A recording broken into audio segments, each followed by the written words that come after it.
Delmar ran straight west out of the city, 4 lanes of it, and I'd driven it enough times that I didn't have to think about the route. Camera bag on the passenger seat, clipboard on the dash. The morning light was coming in flat and thin, the kind October gets when the sun's still low and the air's gone dry, and it turned everything the same pale color. Storefronts, parked cars, the concrete medians with their dying grass. I had a 9 o'clock and a 1 o'clock. This was the 9. I'd done this kind of work for 11 years. Probate documentation, estate inventory, the occasional insurance assessment. You drive to a house, you photograph every room, every item of potential value, you produce a catalog. The attorneys use it for the sale. Nobody's particularly happy about any of it, but the work is steady and the county pays on time, which is more than I can say for private clients. I kept a kit in the car. 2 camera bodies, a wide angle and a standard lens, a clipboard with the county intake forms, and a roll of masking tape for flagging items that needed a second shot. The whole system fit in one bag. I could set it up in 4 minutes. The job was Jim Skinner's house. I'd lived next door to Jim for 11 years, which meant I knew certain things about him. That he waved from the driveway in the mornings, that he kept his curtains drawn, that he accepted packages for me when I was at work and left them inside my screen door without a note. His last name I knew from the mailbox. What he'd done before he retired, I couldn't have told you. Something that didn't come up in conversation, which was most things with Jim. We'd never eaten a meal together. We'd never had a conversation that lasted longer than 4 minutes. And I know that because I'd once clocked it, standing in the shared strip of grass between our driveways, waiting for him to say something that required a longer response. He never did. He died on a Tuesday, the same day of the week as today, which I noticed and didn't think much about.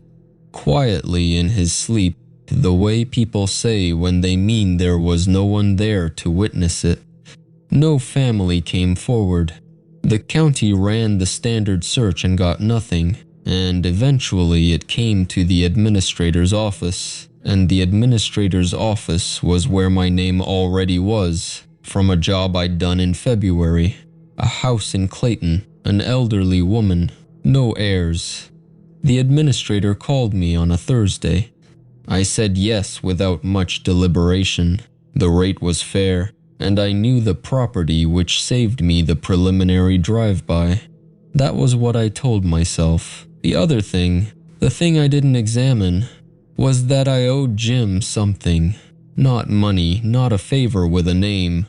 Just the vague weight of 11 years of quiet coexistence, of packages left inside my screen door, of a man who had been reliably present at the edge of my life and asked nothing in return. It wasn't grief, exactly. I didn't know him well enough for grief. It was more like a debt I'd never thought about until the creditor was gone.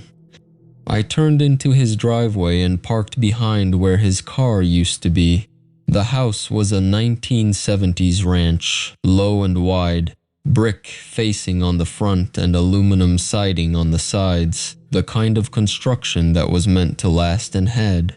The yard was neat. Someone, Jim, presumably, until recently, had kept the grass cut and the fence line clear. A single maple near the property line had started to turn, the leaves going orange at the tips and still green at the base, the whole thing caught halfway. The concrete driveway had a long crack running diagonally from the garage apron toward the street, the kind of crack that takes decades to form. I sat in the car for a moment with the engine off. That was unusual for me. I don't generally sit. I'm a get out and start kind of person. It's the only way to keep a job like this from backing up.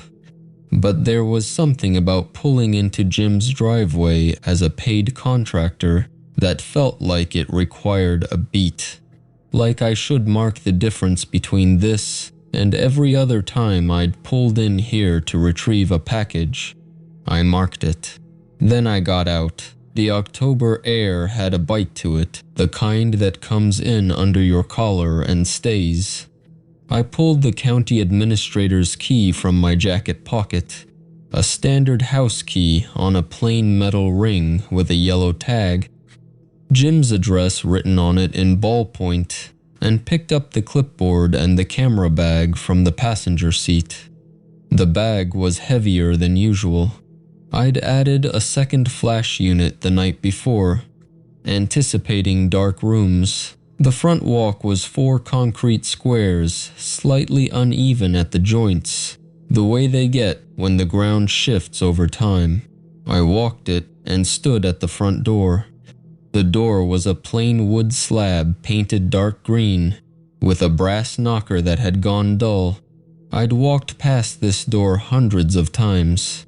I'd never stood in front of it with a key. I put the key in the lock. It turned cleanly. 1 rotation, and the bolt drew back. I pushed the door open. The entry hall was dark. I reached for the wall switch and found it, and the overhead light came on and I stopped. I stood in the doorway with the key still in my hand and looked at the walls. Every photograph was in a plastic sleeve. That was the first thing I actually processed. Not the scale of it, not what I was looking at, but the sleeves. Clear polyethylene, the archival kind, sealed along the top. The kind I used myself for documentation work. Each one had a handwritten date in the lower right corner, small enough that I had to lean in to read it. The script was tight and slanting. The letters made by someone who had written a great many dates over a great many years, and had arrived at a personal shorthand for the task. I stood in the entry hall and looked at the walls. The grids ran floor to ceiling, not casually hung, organized, dense and overlapping in places, but organized the way a page is organized. I followed the dates with my eyes, and it took me almost a full minute to understand what I was seeing. The images ran left to right across the wall, then dropped to the next row and started left again, the way text fills a line and wraps. I had been reading them wrong. Once I read them right, the system was obvious. It had always been obvious. I just hadn't been looking for a system. The earliest cluster was near the baseboard on the left side of the hall. I crouched down. The dates on the sleeves in that cluster read 1991, spring and summer of that year, spaced a few days apart, sometimes a week. I pulled the nearest sleeve off the wall. The adhesive backing came away with a small crackling sound, and I held the print up toward the window at the end of the hall, where a thin bar of October light came through the gap in the curtains. A man in his late 20s, mid-stride, at a street corner. I knew the corner, Euclid and Laclede, Central West End, maybe 3 miles from where I was standing. The man was looking slightly down, carrying a grocery bag in his left hand.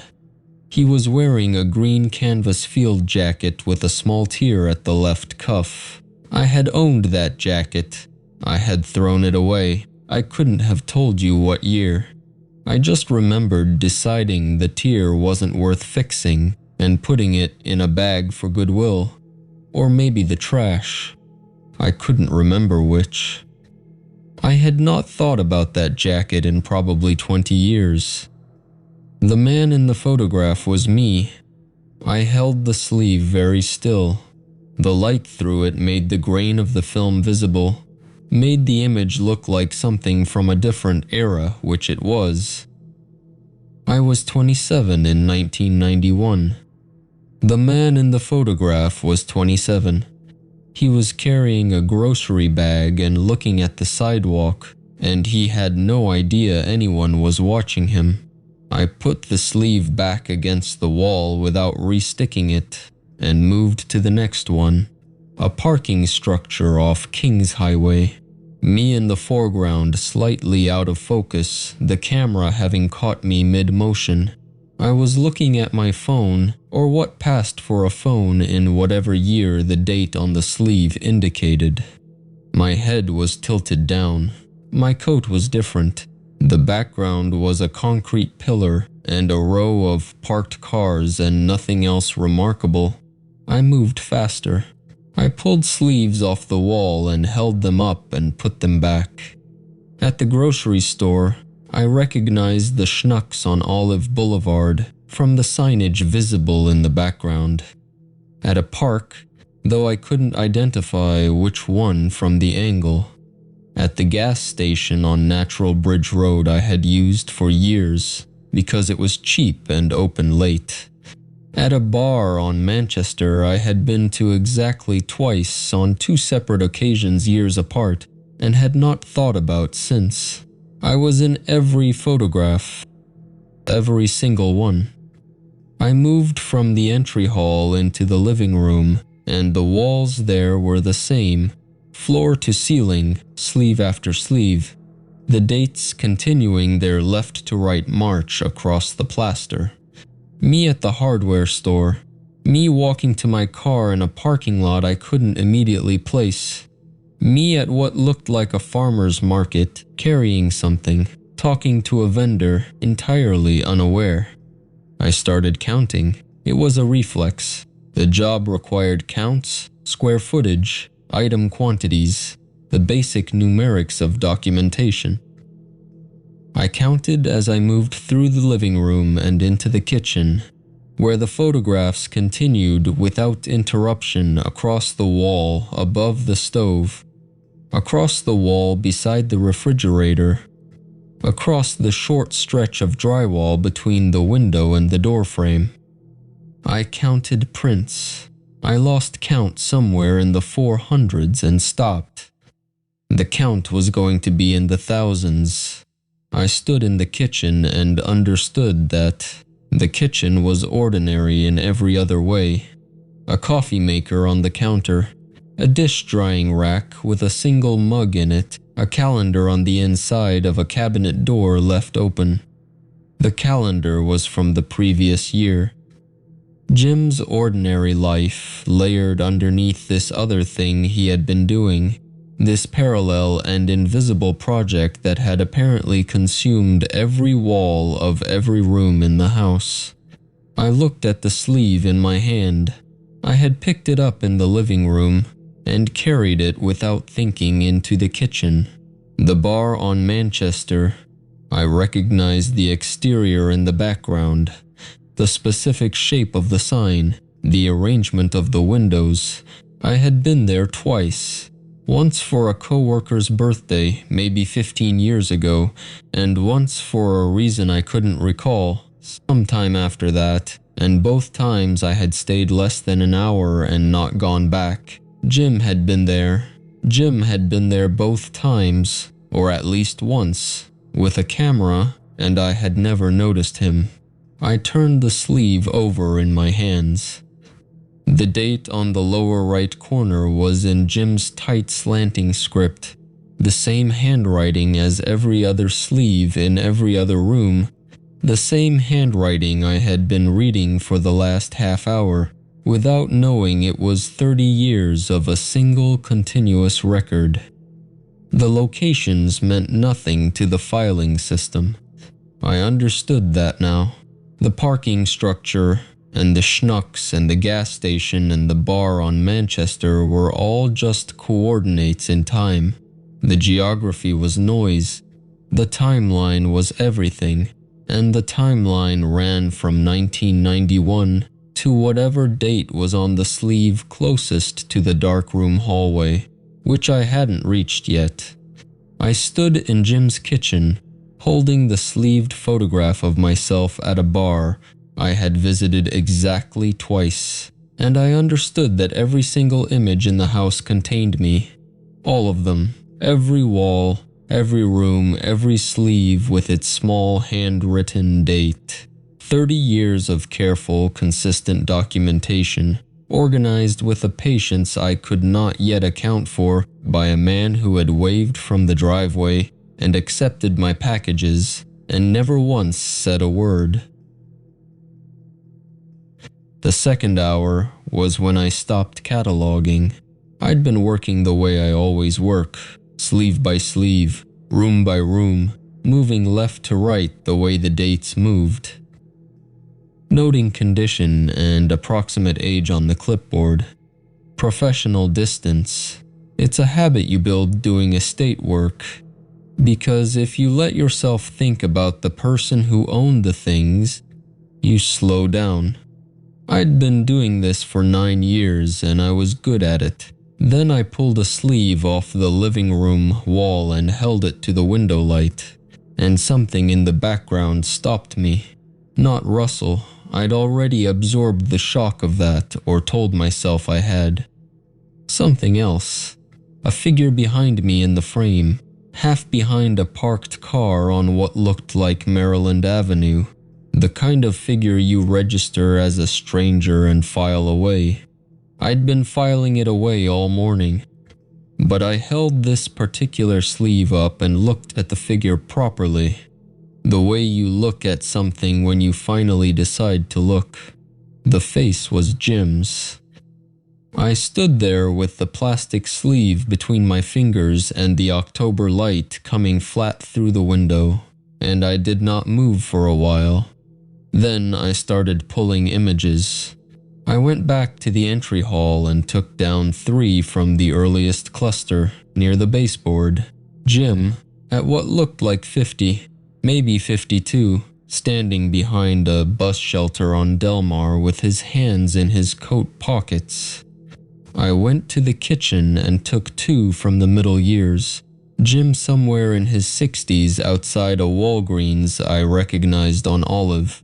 I went back to the living room and took 4 from the recent rows. Jim, at 70 or older, thinner, standing near a parked truck on a street I couldn't immediately place. I laid them across the coffee table and crouched down and looked. He was in the same position in every one, not the same location. The backgrounds were all different, different streets, different light, different decades, but the geometry was the same. Jim's body occupied the space between my figure and the right-hand edge of the frame. His shoulder, his arm, his torso, whatever part of him was visible, filled that corridor. The corridor between me and the margin. I picked up the sleeve from Maryland Avenue and traced it with my finger. Jim's shoulder angled slightly toward the camera. My figure a step ahead and to the left, mid-stride, and then the right edge of the frame, cutting clean. Jim was between me and that edge. I set it down and picked up the Walgreens image. Same geometry. Different decade, different street. Jim 15 years older, but his body was in the same place relative to mine and relative to the frame's boundary. I picked up the truck on the street image. Same. I went back to the walls. I moved faster now, not cataloging, just checking. I pulled sleeves at random. Middle years, early years, the last few rows near the bedroom hallway, and held each one up and found Jim and found the right edge and traced the line between them. Every image, every angle, whatever position the camera had been shooting from, whatever distance, whatever season or hour. Jim's placement relative to me and relative to the right margin of the photograph was consistent, not similar. Consistent. The word for it was not coincidence and not habit and not a quirk of the way he stood. The word for it was deliberate.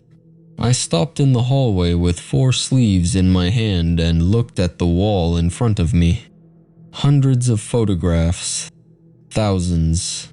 30 years of them, and in every single one, Jim had put himself in the same position.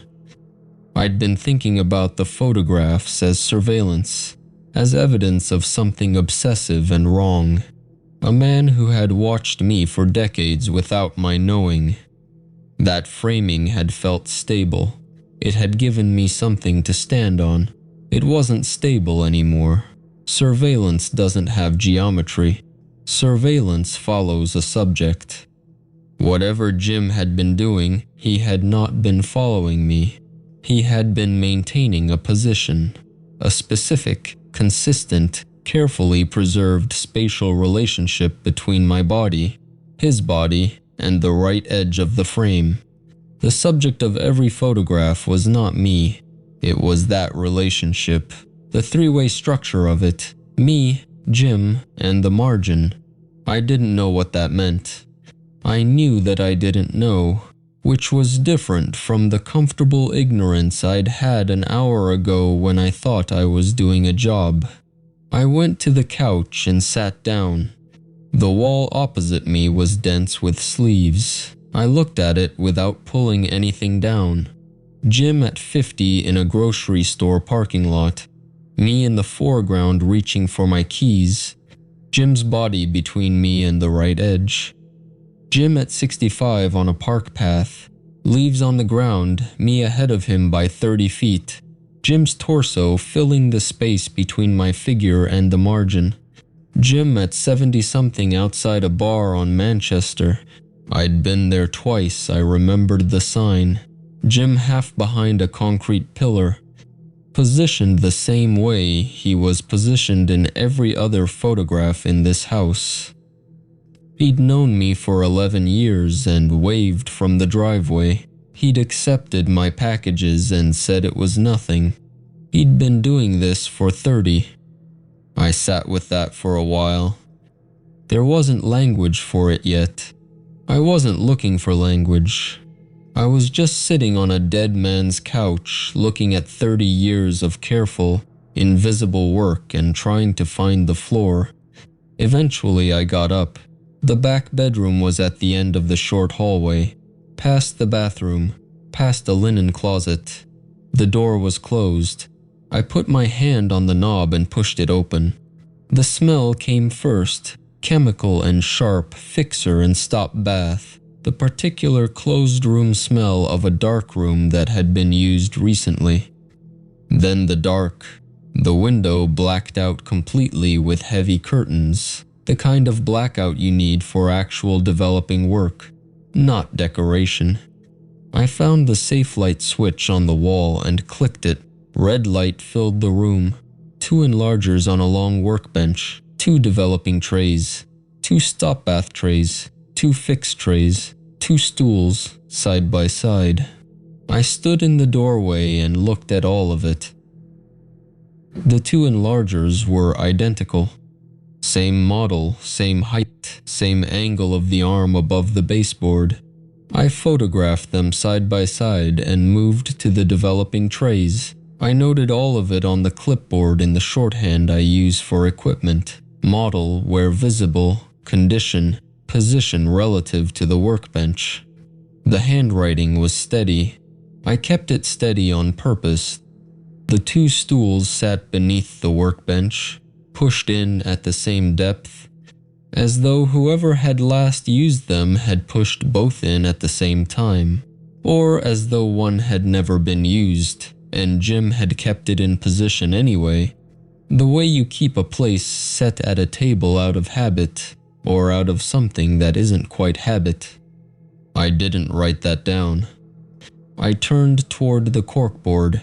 The recent prints were pinned in a cluster near the center, maybe a dozen images, each in the clear plastic sleeve Jim used throughout the house.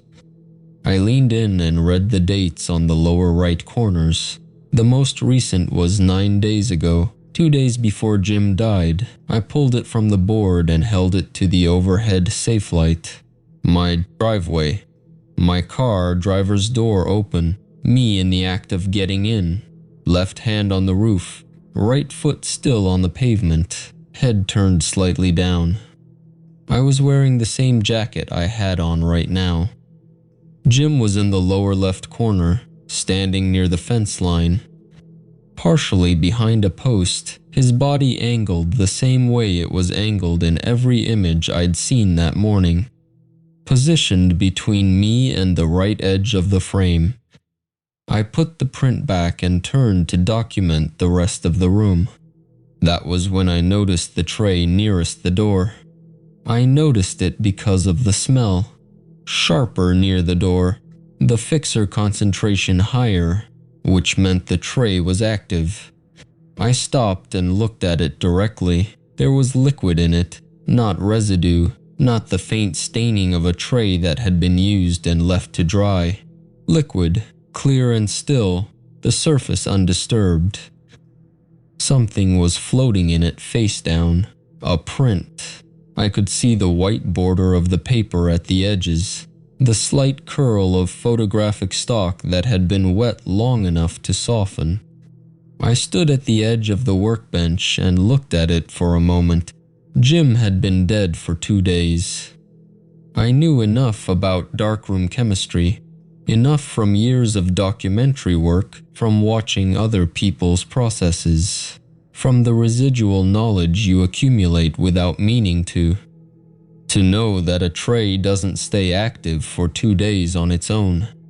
The fixer evaporates, the developer oxidizes. Whatever was in that tray had been put there recently, not 2 days ago, not even 1 day ago. The tongs were on the workbench beside the tray.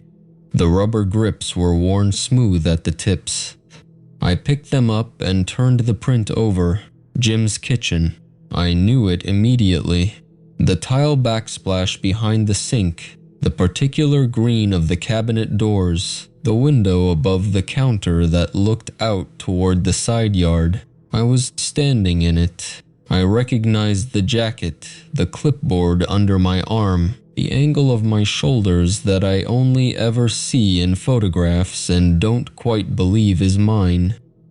I was standing near the counter, slightly turned, the way I had stood when I was going through the cabinet drawers at. I checked the timestamp printed in the image's lower right corner, 11:14 a.m. I looked at my watch, 12:40 p.m., 86 minutes. I set the tongs down. I didn't put the print back in the tray. I held it.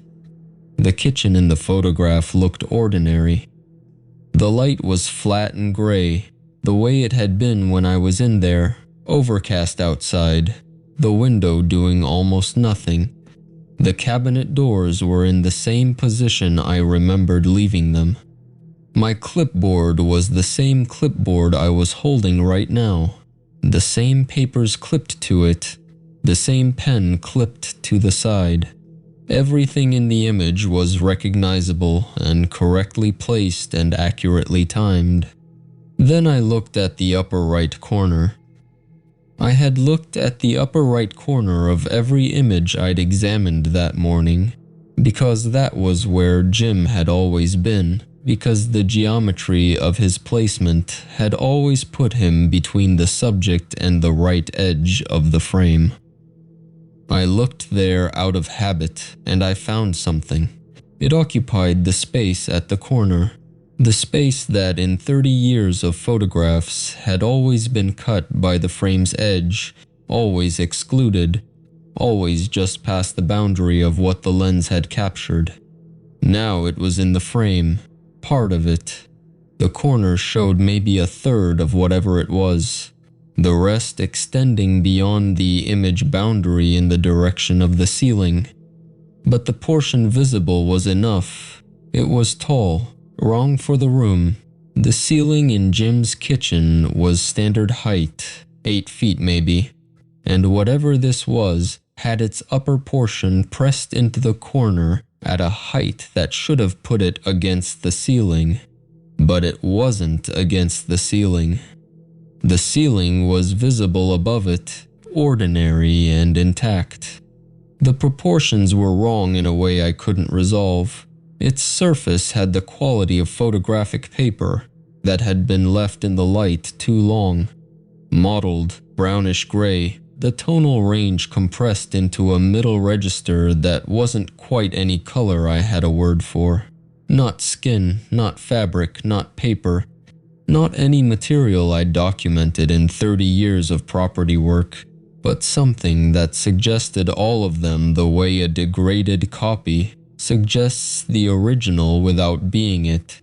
There was no face, nothing I could identify as a face, but the upper portion of it was oriented toward the place in the kitchen where I had been standing at 11:14 a.m., and the angle of that orientation, the specific tilt of it, the way its mass was distributed toward one point, suggested attention. Sustained, specific attention. The word that came to me was watching. I understood immediately that watching was not adequate. I set the print face up on the workbench. I stepped back until my shoulders touched the wall behind me. The chemical smell of fixer was very sharp. The safe light cast everything in a dim amber wash. The image sat on the workbench in front of me, the kitchen ordinary in every detail except the corner. The corner ordinary in every detail except the thing that was in it, the thing that had been excluded from every photograph for 30 years by a man who was now dead, and who had been dead for exactly as long as the tray had been running. I stood very still. The note was pinned beneath the cluster of recent prints, a small fold of yellow legal paper that I almost missed because I was still looking at the photograph on the workbench. Still standing very still the way you stand when your body hasn't caught up with what your eyes have told it. I made myself look away. The paper was addressed in Jim's tight slant. Whoever finds this, and I pulled it free from the corkboard. The pin left a small hole at the top edge. I unfolded it, and the fold lines told me something before the words did. Soft and gray at the creases, the fibers almost worn through at the center cross, the kind of wear you get from years of handling. From folding and unfolding the same sheet in the same 4 places until the paper remembers the shape on its own. Jim had read this many times. He had sat with it. He had put it back and picked it up again, probably more than once, probably in this room, on one of those 2 stools. I read it standing up. It was short. It said the obligation passed the moment the protector died, and that the person being protected became the next photographer. It said the camera was the instrument, not a metaphor, not a symbol, the literal instrument, and that the act of placing oneself between the subject and the right edge of the frame was what kept the distance. The thing at the edge was drawn to people the way a current is drawn to ground. The photographs were not surveillance but maintenance. Jim had received the same note from the woman who came before him, a woman named Emmy Lane, and Emmy had received it from someone before her. The note did not explain what the thing was. It said only that the question of what it was had never helped anyone, and that the question of whether to continue was the only one that mattered. That last line sat there. I folded the note back along its existing creases and put it in my jacket pocket. I went back to the entry hall.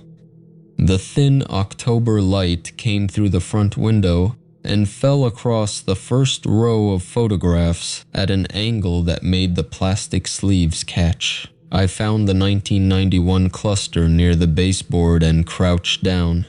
Jim in those images was mid-50s, unremarkable, always slightly behind me and to the right.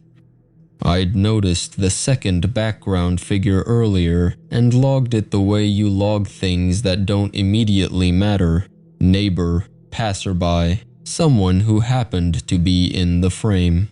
Now I looked at it properly. An older woman, smaller than Jim, more obscured, always further back, always at the same relative angle, the same geometry, but Jim was in front of her, not beside her. In front, like someone learning where to stand by standing in the right place, while the person who already knows watches from just behind. The arrangement was consistent across the images. You could see her in maybe 40 prints before she wasn't there anymore. I checked the dates on the sleeves. She vanished in 1994. Jim would have been in his early 60s then. About the age you'd take over from someone older. Her name, I now knew, was Emmy Lane. I stayed crouched for a moment looking at the 1991 images. Jim at 50-something, learning his position from a woman who had learned it from someone whose name the note didn't mention. I thought about the note in my pocket and its soft gray creases, and whether Emmy Lane had folded and unfolded a note of her own in a room I'd never see. I stood up. The closet adjacent to the dark room was the last place I hadn't looked carefully. I opened it and found the camera on the middle shelf, sitting alone on a square of folded cloth. A Nikon F3 black, the body worn smooth at the corners from years of handling. Mechanical shutter, no batteries required. I picked it up. It was heavier than my camera bag had trained me to expect. Substantial in a specific way. The way things are heavy when they're built to last longer than the person who bought them. I looked through the viewfinder. The lens was clean. I pressed the shutter release, and the click was very loud in the small closet, a hard mechanical sound. Nothing digital about it. I wound the film advance lever. It moved with a clean resistance that meant the roll was loaded and the frame had advanced. Kodak T-Max 400, a full roll. It had been left here deliberately, the way you leave something for a specific person who you know is coming, even if you won't be there when they arrive.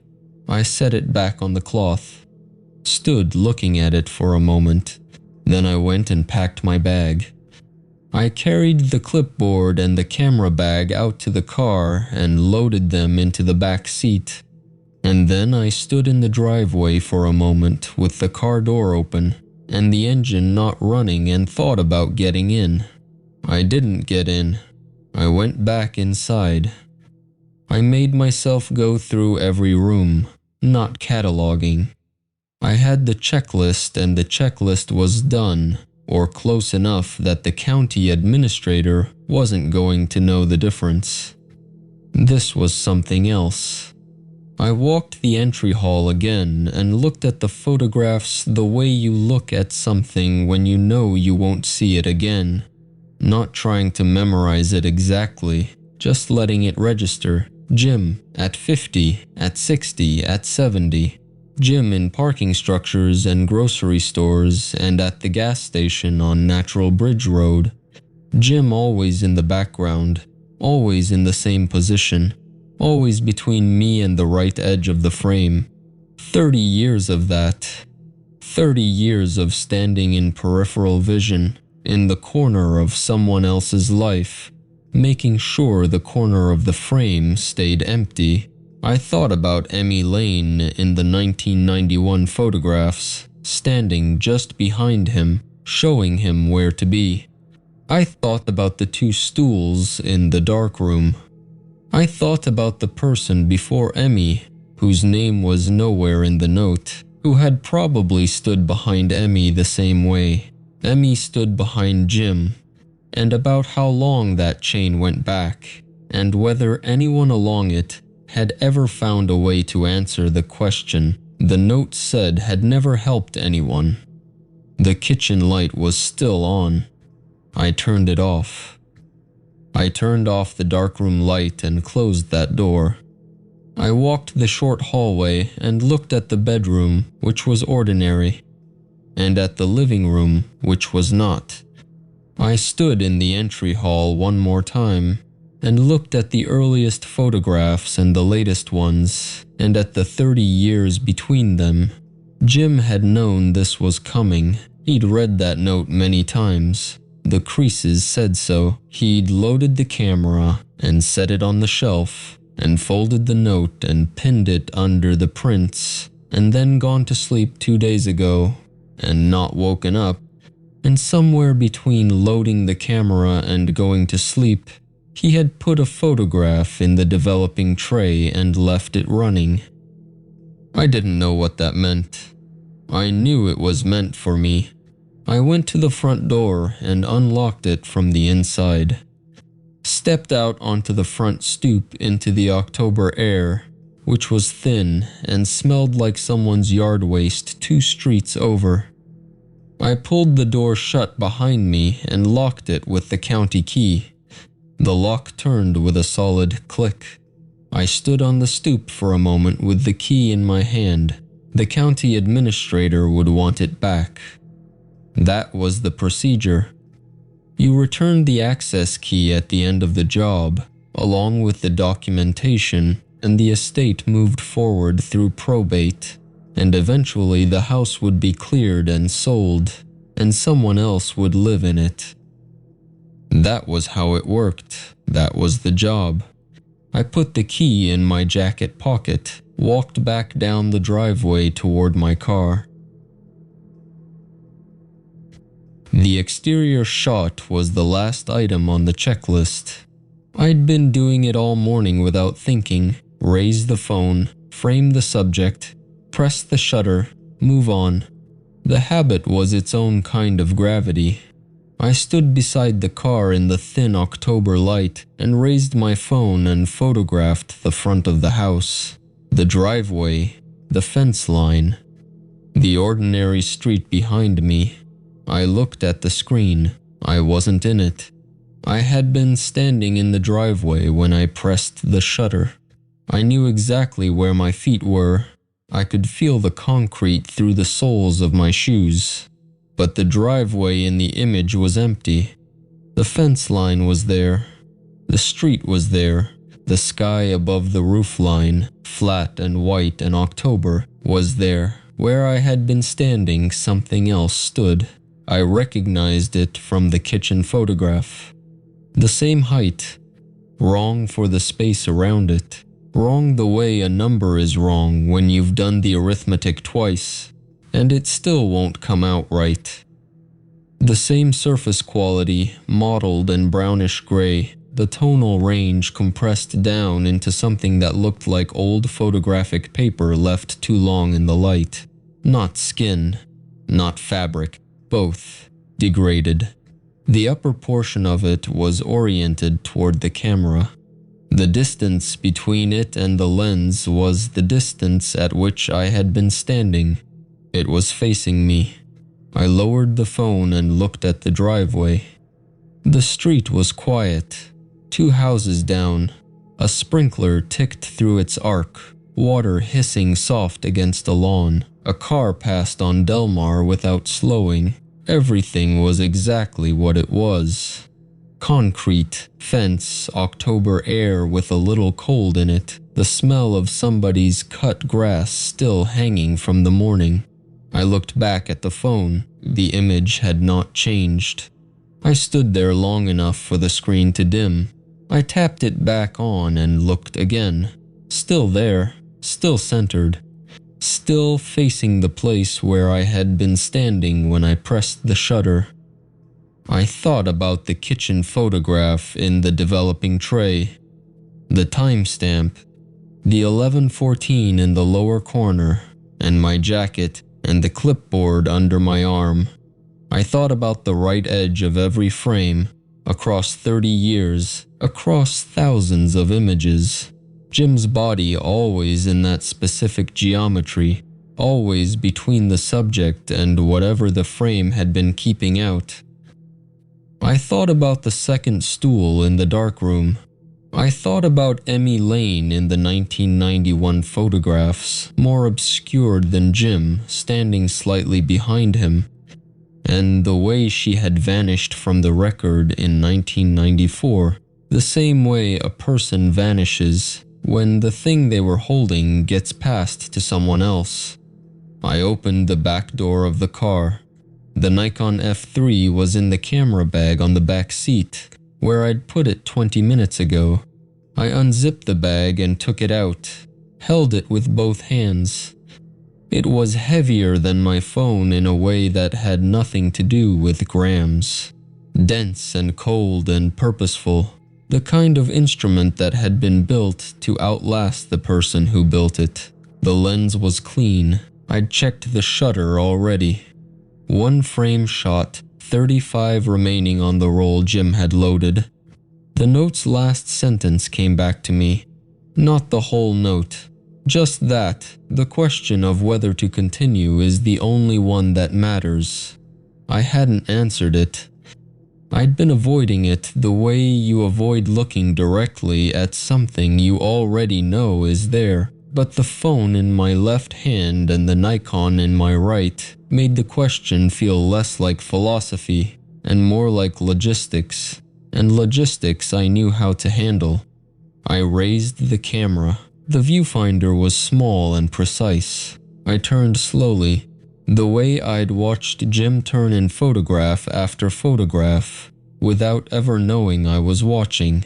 The long arc of a man finding his angle, his body doing the geometry until the numbers came out right. I turned until the street was in front of me, and the fence was behind me, and I could feel, without being able to name it, that I had found the position. Myself between the empty street and the right edge of the frame. The same angle, the same placement, the same 30-year-old logic passed from hand to hand the way you pass something fragile. Carefully, without setting it down, I pressed the shutter. The click was very loud. It rang off the concrete and the fence and the flat face of the house, and then it was gone. Absorbed by the October air, by the ordinary street, by the neighbor's sprinkler still ticking 2 houses down. A clean, hard, mechanical sound. The sound of something that does what it was built to do. I wound the film forward 1 frame. The driveway was quiet around me. The car door was still open. My clipboard was on the back seat beside the camera bag. The estate checklist face up, the exterior shot checked off in the column where I'd marked everything else. The job is complete. The county administrator would be waiting for the files. I had a drive back across University City, a hard drive to offload, an invoice to write. I didn't lower the camera. The light was going flat the way it does in October, when the afternoon starts to pull away from the morning, and the shadows stretch thin, and the whole world takes on that quality of being almost done. The sprinkler ticked. A bird crossed the roofline. The street held its quiet. I stood in Jim's driveway with the Nikon raised and the film wound forward 1 frame, and I did not get into my car. And there you have it, folks. What do you think was really waiting at the edge of the frame? Did the camera actually keep whatever that thing was at a distance? And maybe the biggest question of all, if you found that final photograph and saw yourself missing from it, would you pick up the camera? Let me know your theories down in the comments. If you enjoyed tonight's story, don't forget to like, subscribe, and I'll see you in the next one. Until then, keep your eyes away from the edge of the frame.